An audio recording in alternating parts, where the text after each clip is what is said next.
നമ്മുടെ വീട്ടിൽ എങ്ങനെ ഒരു കൊച്ചു പൂന്തോട്ടം സെറ്റ് ചെയ്തെടുക്കാമെന്നാണ് ഇന്നത്തെ വീഡിയോയിൽ നമ്മൾ കാണിക്കുന്നത്. ഇപ്പം നമ്മൾ ചെടി നട്ടുകൊണ്ടിരിക്കുകയാണ്. ഇതിപ്പോൾ ഗാർഡൻ സോയിലും അതുപോലെ തന്നെ കുറച്ച് കൊക്കോപീറ്റും പോട്ടിംഗ് മിക്സും അതുപോലെ കുറച്ച് വളമൊക്കെ ചേർത്ത് നമ്മൾ പൂച്ചെടി നടാനുള്ള ചെടികൾ നടാനുള്ള ആ ഒരു സോയിൽ ഉണ്ടാക്കിയെടുക്കുകയാണ്. അപ്പോൾ ഇത് നന്നായിട്ട് മിക്സ് ചെയ്തിട്ട് വേണം നമുക്ക് ചെടിയൊക്കെ നടാനായിട്ട്. അപ്പോൾ നമ്മൾ കുറച്ച് പ്ലാന്റ്സ് പുതിയതായിട്ട് മേടിച്ചിട്ടുണ്ട്. അത് നടാൻ വേണ്ടിയിട്ടാണ് ഇപ്പോൾ ഇത് നമ്മൾ റെഡിയാക്കി എടുക്കുന്നത്. അപ്പോൾ ഇതേപോലത്തെ കുഞ്ഞു കുഞ്ഞു പ്ലാന്റ്സാണ് നമ്മൾ വാങ്ങിയിരിക്കുന്നത്. ചെറിയ തൈകളാണ് വാങ്ങിയിട്ടുള്ളത്. അപ്പോൾ അതൊക്കെ നമുക്കൊന്ന് ആദ്യം തന്നെ നട്ട് വയ്ക്കാം. അപ്പോൾ നമ്മൾ ചെടിയൊക്കെ നട്ടുകൊണ്ടിരിക്കുകയാണ്. വീട്ടിൻ്റെ മുറ്റത്തേക്ക് കയറി വരുമ്പോൾ തന്നെ റൈറ്റ് സൈഡിലായിട്ടുള്ള ഈ ഒരു പോർഷൻ, ഇത്രയും സ്ഥലം വെറുതെ ഇങ്ങനെ ബ്ലാങ്ക് ആയിട്ട് പ്ലെയിൻ ആയിട്ട് കിടക്കുന്ന ഒരു സ്ഥലമാണിത്. അപ്പോൾ ഇവിടെ ഒരു തെങ്ങ് നിൽക്കുന്നുണ്ട്, അതുപോലെ ഒരു പ്ലാവും ഒക്കെ ഇവിടെ നിൽക്കുന്നുണ്ട്. അപ്പോൾ ഈ ഒരു സ്ഥലത്ത് ഒരു ഗാർഡൻ സെറ്റ് ചെയ്താലോ എന്നാണ് വിചാരിക്കുന്നത്. ഇവിടെ തട്ടായിട്ട് സ്റ്റാൻഡ് നിർമ്മിച്ചിട്ട് അതിന് ചട്ടി വയ്ക്കാമെന്നാണ് വിചാരിക്കുന്നത്. അപ്പോൾ ഇങ്ങനെ നീളത്തിൽ അങ്ങനെ ചട്ടി വെച്ചിട്ട് അങ്ങനെ ഒരു ഗാർഡൻ സെറ്റ് ചെയ്യാമെന്നാണ് വിചാരിക്കുന്നത്. അപ്പോൾ നമ്മൾ ചെടികളൊക്കെ നട്ട് വെച്ചിട്ടുണ്ട്. ഇനി നമുക്ക് സ്റ്റാൻഡ് ഉണ്ടാക്കണം. അപ്പോൾ സ്റ്റാൻഡ് ഉണ്ടാക്കാനായിട്ട് ഇതേപോലത്തെ കുറച്ച് പലകകൾ ഇവിടെ കൊണ്ടുവച്ചിട്ടുണ്ട്. ഇത് ശരിക്കും പറഞ്ഞിട്ടുണ്ടെങ്കിൽ ഈ ഗ്ലാസ് കടയിൽ നിന്ന് നമ്മൾ വാങ്ങിക്കൊണ്ട് വന്ന കേട്ടോ. ഗ്ലാസ് കൊണ്ടുവരുന്ന ആ ഒരു ബോക്സ് ഇല്ലേ, പലകയുടെ ബോക്സ്, അത് നമ്മൾ വാങ്ങിക്കൊണ്ട് വന്നതാണ്. അപ്പോൾ ഇതേപോലത്തെ കുറേ പലകകൾ നമ്മൾ വാങ്ങിക്കൊണ്ട് വന്നിട്ടുണ്ട്. അപ്പോൾ അത് വെച്ചിട്ടാണ് നമ്മൾ സ്റ്റാൻഡ് ഉണ്ടാക്കുന്നത്. അപ്പോൾ സ്റ്റാൻഡൊക്കെ ഉണ്ടാക്കുന്നത് എൻ്റെ ഹസ്ബൻഡാണ് കേട്ടോ. അപ്പോൾ എല്ലാ കാര്യങ്ങളും സ്റ്റാൻഡ് ഉണ്ടാക്കുന്നതും അതുപോലെ ചെടികൾ വാങ്ങിക്കൊണ്ട് വരുന്നതും അങ്ങനെ എല്ലാ കാര്യങ്ങളും ചെയ്യുന്നത് എൻ്റെ ഹസ്ബൻഡാണ്. അപ്പോൾ നമ്മൾ സ്റ്റാൻഡൊക്കെ ഏകദേശം ഉണ്ടാക്കി കഴിഞ്ഞിട്ടുണ്ട്. ഒരു 3-4 സ്റ്റാൻഡ് മാത്രമേ ഉണ്ടാക്കിയിട്ടുള്ളൂ. അപ്പോൾ അത് നമ്മളിവിടെ സെറ്റ് ചെയ്ത് വെച്ചിട്ടുണ്ട് ഈ ഒരു സ്ഥലത്ത്. അപ്പോൾ ഇവിടെ അടിയിൽ നമ്മൾ ഷീറ്റ് വിരിച്ചിട്ടുണ്ട്, പ്ലാസ്റ്റിക്കിൻ്റെ ഒരു കറുത്ത ഷീറ്റ് വിരിച്ചിട്ടുണ്ട്. കാരണം ഇവിടെ വെള്ളം പൊങ്ങുന്ന സ്ഥലമാണ്. അപ്പോൾ അതുകൊണ്ട് മഴ പെയ്യുന്ന സമയത്ത് ചട്ടിയിൽ ചെടി തെറിച്ചാലോ എന്ന് വിചാരിച്ചിട്ടാണ് ഷീറ്റ് ഇട്ടിട്ടുള്ളത്. അപ്പോൾ അതിൻ്റെ ബോർഡറിൽ നമ്മളൊരു പലക വെച്ച് തിരിച്ചിട്ടുമുണ്ട്. ആ ഒരു ഗാർഡൻ്റെ പോർഷൻ അത്രയും നമ്മൾ പലക വെച്ച് തിരിച്ചിട്ടുണ്ട്. അപ്പോൾ ഇവിടെ നമ്മളൊരു ഹാങ്ങിങ് പ്ലാന്റ് ഇടാൻ വേണ്ടിയിട്ട് ഒരു സ്റ്റാൻഡ് ഇവിടെ ഒന്ന് സെറ്റ് ചെയ്ത് വെക്കുക. അപ്പോൾ ഹസ്ബൻഡും മോനും കൂടെയാണ് ഇവിടെ ഇതെല്ലാം ചെയ്തുകൊണ്ടിരിക്കുന്നത്. അപ്പോൾ ഇവർ രണ്ടുപേരും എല്ലാ കാര്യത്തിലും സഹായിക്കാനായിട്ട് കൂടെ ഉണ്ടായിരുന്നു കേട്ടോ, ചിക്കും മുന്നേ. അപ്പോൾ ഇവിടെ ഒരു കൊടിമരം പോലെ ഒരു മുള വെച്ചിട്ട് അവിടെ നമുക്ക് ഒരു ഹാങ്ങിങ് പ്ലാന്റ് തൂക്കിയിടാമെന്നാണ് വിചാരിക്കുന്നത്. നമ്മൾ ആ മതിലയിൽ ഇത് സെറ്റ് ചെയ്ത് വെച്ചിട്ട് ഇതേപോലത്തെ ഒരു ടർട്ടിൽ വെയിനാണ് ഇവിടെ തൂക്കിയിട്ടേക്കണത്. അങ്ങനെയാണ്. അപ്പം നമ്മൾ ചെടിയെല്ലാം വെച്ച് സ്റ്റാൻഡൊക്കെ വെച്ചിട്ട് ഇക്ക തന്നെയാണ് എല്ലാം ഇവിടെ കൊണ്ടുവയ്ക്കുന്നത് കേട്ടോ. ഞാൻ ഈ വീഡിയോ പിടിക്കാനായിട്ട് നിൽക്കുന്നതുകൊണ്ട് ഇക്ക കൊണ്ടുവയ്ക്കാമെന്ന് പറഞ്ഞിട്ട് എല്ലാം ഒറ്റയ്ക്ക് പാവം ചെയ്തുകൊണ്ടിരിക്കുക. അപ്പം നമ്മുടെ ഈ ചെടികളൊക്കെ എനിക്ക് കുറച്ച് ചെടികൾ എൻ്റെ കയ്യിലുണ്ടായിരുന്നു. കുറച്ച് എനിക്ക് അമ്മ തന്നതും അതുപോലെ ദീദിയൊക്കെ തന്ന കുറേ ചെടികളാണ് എൻ്റെ കയ്യിലുള്ളത്. പിന്നെ കുറച്ച് പ്ലാന്റ്സ് നമ്മൾ പുറത്തുനിന്ന് വാങ്ങിയിട്ടുണ്ടായിരുന്നു. അപ്പോൾ നമ്മുടെ ഗാർഡൻ ഏകദേശം ഇവിടെ സെറ്റാക്കി വെച്ചിട്ടുണ്ട് നമ്മൾ. അപ്പോൾ ഞാൻ ഓരോന്നായിട്ട് കാണിച്ചു തരാം എങ്ങനെയൊക്കെയാണ് എവിടെയൊക്കെയാണ് നമ്മൾ സെറ്റ് ചെയ്ത് വെച്ചിട്ടുള്ളതെന്ന്. അപ്പോൾ വലിയ സംഭവമൊന്നുമില്ല, സിമ്പിളായിട്ട് കുറച്ച് ചെടികൾ നമ്മളൊന്ന് അറേഞ്ച് ചെയ്ത് വെച്ചിട്ടുണ്ട്. അത്രയും നമ്മൾ ചെയ്തിട്ടുള്ളൂ. പക്ഷെ നമുക്ക് ഒറ്റ ദിവസം കൊണ്ട് തന്നെ ഇങ്ങനെ ഒരു ഗാർഡൻ സെറ്റ് ചെയ്ത് എടുക്കാം എന്നതിൻ്റെ ഒരു തെളിവാണ് ഈ ഒരു പൂന്തോട്ടം. അപ്പോൾ നമുക്ക് എങ്ങനെയാണ് ഇത് ഓരോന്ന് സെറ്റ് ചെയ്ത് വെച്ചിട്ടുള്ളതെന്ന് കാണാം.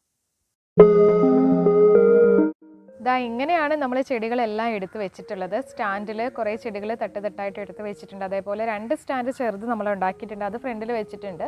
അതിൽ നമ്മൾ കുറച്ച് ചെടികൾ വെച്ചിട്ടുണ്ട്. അപ്പോൾ ചെറിയ സ്റ്റാൻഡ് നമ്മൾ 2 ഉണ്ടാക്കിയിട്ടുള്ളൂ. ഇനി പിന്നീട് സമയം കിട്ടുമ്പോൾ ബാക്കിയും കൂടി ചെയ്യാമെന്നാണ് വിചാരിക്കുന്നത്. കാരണം നമ്മൾ ഈ സ്റ്റാൻഡ് ഉണ്ടാക്കുന്ന ഒറ്റ ദിവസം കൊണ്ട് ചെയ്യാമെന്ന് പറഞ്ഞിട്ടുണ്ടെങ്കിൽ നമ്മൾ നന്നായിട്ട് കഷ്ടപ്പെട്ടാണ് ചെയ്തത്. കാരണം കാണുമ്പോൾ വലിയ സംഭവമൊന്നും ഇല്ലെങ്കിലും ഇത് ചെയ്യാൻ കുറച്ച് ബുദ്ധിമുട്ടാണ്. അതും ഈ സ്റ്റാൻഡ് ഉണ്ടാക്കുന്നതാണ് ഈ ഒരു ഗാർഡൻ സെറ്റ് ചെയ്യുന്നതിൽ ഏറ്റവും അധ്വാനമുള്ളൊരു പണി എന്ന് പറയുന്നത്. അപ്പോൾ അതുകൊണ്ട് നമുക്ക് ഇത്രയും സ്റ്റാൻഡേ ഉണ്ടാക്കാൻ പറ്റുള്ളൂ. ഇനി സമയം കിട്ടുമ്പോൾ ബാക്കി സ്റ്റാൻഡ് കൂടെ ഉണ്ടാക്കാമെന്ന് വിചാരിച്ചു. അതുകൊണ്ട് കുറേ ചട്ടികളൊക്കെ നമ്മൾ നിലത്താണ് വെച്ചിട്ടുള്ളത്. അപ്പോൾ മഴ പെയ്യുന്ന സമയത്ത് ഇവിടെ നന്നായിട്ട് വെള്ളം വരും. അപ്പോൾ അതുകൊണ്ടാണ് നമ്മളിവിടെ ഈ ഒരു ഷീറ്റ് വിരിച്ചിട്ടുള്ളത്. അപ്പോൾ മഴ പെയ്യുമ്പോൾ ചെളി തെറിച്ച് ചട്ടി നിറയെ ചെളി ആവണ്ടല്ലോ എന്ന് വിചാരിച്ചിട്ടാണ് ഈ ഷീറ്റ് വിരിച്ചിട്ടുള്ളത്. ഈ ഒരു സൈഡിലൊക്കെ നമ്മൾ ചട്ടി നിലത്താണ് വെച്ചിട്ടുള്ളത്. അതുമാത്രമല്ല നമ്മൾ എല്ലാം പ്ലാസ്റ്റിക് ചട്ടികളാണ് ഉപയോഗിച്ചിട്ടുള്ളത്. കാരണം സ്റ്റാൻഡിൽ വെക്കുമ്പോൾ പ്ലാസ്റ്റിക് ചട്ടികൾ, സിമെൻറ്റ് ചട്ടികളാകുമ്പോൾ കുറച്ച് വെയിറ്റ് കൂടുതലായിരിക്കും. അതുകൊണ്ട് എല്ലാം പ്ലാസ്റ്റിക് ചട്ടികളാണ് നമ്മൾ എടുത്തിട്ടുള്ളത്. പല വലുപ്പത്തിലും പല നിറത്തിലുള്ള പ്ലാസ്റ്റിക് ചട്ടികളാണ്. അപ്പോൾ ഇതാണ് നമ്മുടെ ഗാർഡൻ്റെ എൻഡ് ഭാഗം. അപ്പോൾ ഇവിടെ നമ്മളൊരു സ്റ്റാൻഡ് ഇങ്ങോട്ട് തിരിച്ചാണ് വെച്ചിട്ടുള്ളത്. ബാക്കി നമ്മുടെ ഓരോ സ്റ്റാൻഡ് വെച്ചിരിക്കുന്നതിൻ്റെയും ഗ്യാപ്പിൽ ഓരോ ചട്ടിയിൽ ചെടി നമ്മൾ വെച്ച് കൊടുത്തിട്ടുണ്ട്.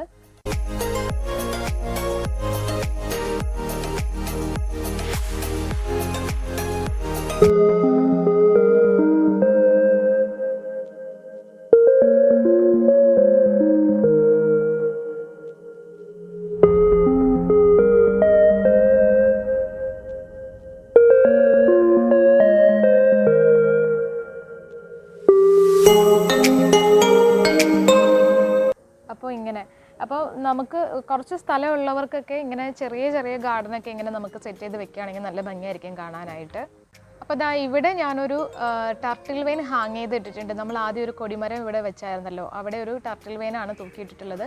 ചിരട്ടയിൽ നട്ടിട്ടുള്ളതാണ്, ഹാങ് ചെയ്തിട്ട് നമ്മൾ നേരത്തെ ചെയ്തതായിരുന്നു. അത് വേറൊരു സ്ഥലത്ത് ഹാങ് ചെയ്തിട്ടിരുന്നതാണ്. നമ്മളിപ്പോൾ ഇവിടെ ഗാർഡൻ സെറ്റ് ചെയ്തപ്പോൾ ഇങ്ങോട്ടേക്ക് എടുത്തിട്ടു എന്ന് മാത്രമേ ഉള്ളൂ. അപ്പോൾ അതിങ്ങനെ ഒരുവിധം വളർന്ന് വലുതായിക്കൊണ്ടേ ഇരിക്കുന്നുണ്ട്. ചിരട്ടയിലാണ് നമ്മളിതെല്ലാം സെറ്റ് ചെയ്തിട്ടുള്ളത്. അതേപോലെ ഇവിടെ ഒരു മുള വെച്ചിട്ടുണ്ട്. ആ മുളയിൽ വേറെ ചെറിയ മുളയുടെ പീസുകൾ ഇങ്ങനെ നമ്മൾ ആണി അടിച്ച് വെച്ചിട്ടുള്ളതാണ്. അതിൽ കുറച്ച് 10 മണി ചെടികൾ ഇങ്ങനെ നട്ടിട്ടുണ്ട്. അത് നമ്മളിപ്പോൾ നട്ട് കൊടുത്തിട്ടേ ഉള്ളൂ. ഇനി വളർന്നു വരുമ്പോൾ അത് നന്നായിട്ട് ബുഷിയായിട്ട് വരുമ്പോൾ നല്ല ഭംഗിയായിരിക്കും കാണാനായിട്ട്. അപ്പോൾ അത് നമ്മൾ ചെയ്തിട്ടുണ്ട്. അതേപോലെ ഇവിടെ ഒരു ബോള്, പിള്ളേരുടെ പഴയൊരു ബോളായിരുന്നു, ചെളി പിടിച്ച് കിടന്നത്, ഞാൻ ക്ലീൻ ചെയ്തെടുത്താണ്. എന്നിട്ട് അതിൻ്റെ മോൾ ഭാഗം കട്ട് ചെയ്തിട്ട് മണ്ണ് നിറച്ചു, ചുറ്റിനും നിറയെ ഹോൾസ് ഇട്ടിട്ട് അതിലും ഈ 10 മണി ചെടി നട്ട് കൊടുത്തിട്ടുണ്ട്. അത് ഒരു സ്റ്റാൻഡ് ഉണ്ടാക്കിയിട്ട് ഇവിടെ വെച്ചിട്ടുണ്ട് നമ്മൾ. പിന്നെ ഉള്ളത് ഇതേപോലത്തെ ഒരു ഹാങ്ങിങ് പ്ലാന്റ് ഞാൻ ചട്ടിയിൽ നട്ടിട്ടുണ്ട്. ഇത് നമ്മളിവിടെ ഒരു മുള സ്റ്റാൻഡ് ഉണ്ടാക്കി, ആ മുള നമ്മൾ താഴെ നിലത്ത് ഉറപ്പിച്ച് വെച്ചിരിക്കുകയാണ്. എന്നിട്ട് അവിടെ നമ്മൾ ആ ചട്ടി വെച്ചിരിക്കുകയാണ്. അപ്പോൾ ഇത് നന്നായിട്ട് ഹാങ് ചെയ്ത് വളർന്നു വരുന്ന സമയത്ത് നല്ല ബുഷിയായിട്ട് വളർന്നു വരുമ്പോൾ ആ ചട്ടി കാണാത്ത വിധത്തിൽ താഴത്തേക്ക് അത് വളർന്നു വരും. അപ്പോൾ ശരിക്കും പറഞ്ഞിട്ടുണ്ടെങ്കിൽ ഒരു മരം പോലെ നമുക്ക് ഫീൽ ചെയ്യും. അതേപോലെ ഇവിടെ ഒരു പ്ലാവ് നിൽക്കുന്നുണ്ട്. ആ പ്ലാവിനെ നമ്മൾ വെറുതെ വിട്ടിട്ടില്ല. ഇവിടെ നമ്മൾ മുളയുടെ പീസുകൾ കട്ട് ചെയ്തെടുത്തിട്ട് ഒരു പ്ലാന്റർ ഉണ്ടാക്കി അതിവിടെ ഹാങ് ചെയ്തിട്ടിട്ട് അതിൽ നമ്മൾ 10 മണി ചെടി നട്ടിട്ടുണ്ട്. അപ്പോൾ ഇതും നമ്മൾ നേരത്തെ ചെയ്തിട്ടുണ്ടായിരുന്നു. ഇങ്ങോട്ടേക്ക് നമ്മൾ ഷിഫ്റ്റ് ചെയ്ത് വെച്ചു എന്ന് മാത്രമേ ഉള്ളൂ. അപ്പോൾ ഇതൊക്കെയാണ് നമ്മൾ നമ്മുടെ ഗാർഡനിൽ വേറെ കാര്യങ്ങൾ ചെയ്തിട്ടുള്ളത്. അപ്പോൾ ഈ ഒരു പോർഷൻ വെറുതെ കിടക്കുകയാണ്, അത് പിന്നീട് നമുക്ക് ശരിയാക്കാമെന്നാണ് വിചാരിക്കുന്നത് അടുത്തൊരു ദിവസം. അപ്പോൾ ഇതൊക്കെയാണ് നമ്മുടെ ഒരു ദിവസത്തെ പൂന്തോട്ടത്തിൻ്റെ കഥ എന്ന് പറയുന്നത്. നമ്മുടെ ഒരുപാട് നാളത്തെ ആഗ്രഹമായിരുന്നു ഒരു കൊച്ചു പൂന്തോട്ടം സെറ്റ് ചെയ്യണം എന്നുള്ളത്. അപ്പോൾ വലിയ സംഭവമൊന്നും അല്ലെങ്കിലും ചെറിയ രീതിയിൽ ഒരു പൂന്തോട്ടം നമ്മളിപ്പോൾ റെഡിയാക്കി എടുത്തിട്ടുണ്ട്. ഇന്നത്തെ വീഡിയോ ഇത്രയേ ഉള്ളൂ. വീഡിയോ ഇഷ്ടമായാൽ ലൈക്ക് ചെയ്യുക. അതുപോലെ തന്നെ വീഡിയോയെക്കുറിച്ചുള്ള അഭിപ്രായങ്ങളും ഒപ്പം നിർദ്ദേശങ്ങളും ഒക്കെ കമൻറ്റ് ചെയ്യുക. പിന്നെ ചാനൽ സബ്സ്ക്രൈബ് ചെയ്തിട്ടില്ലെങ്കിൽ ഇപ്പോൾ തന്നെ ഒന്ന് സബ്സ്ക്രൈബ് ചെയ്ത് നമ്മുടെ ഫാമിലിയിൽ ഒന്ന് ജോയിൻ ചെയ്യുക. അപ്പോൾ സബ്സ്ക്രൈബ് ചെയ്യുന്ന സമയത്ത് തൊട്ടടുത്ത് ബെല്ലൈക്കൺ കൂടെ ക്ലിക്ക് ചെയ്യുകയാണെങ്കിൽ ഞാൻ ഫ്യൂച്ചറിൽ വീഡിയോസ് ഇടുമ്പോൾ നിങ്ങൾക്ക് പെട്ടെന്ന് തന്നെ നോട്ടിഫിക്കേഷൻ കിട്ടും. അപ്പോൾ നമുക്കിനി അടുത്ത വീഡിയോയിൽ കാണാം. ബൈ.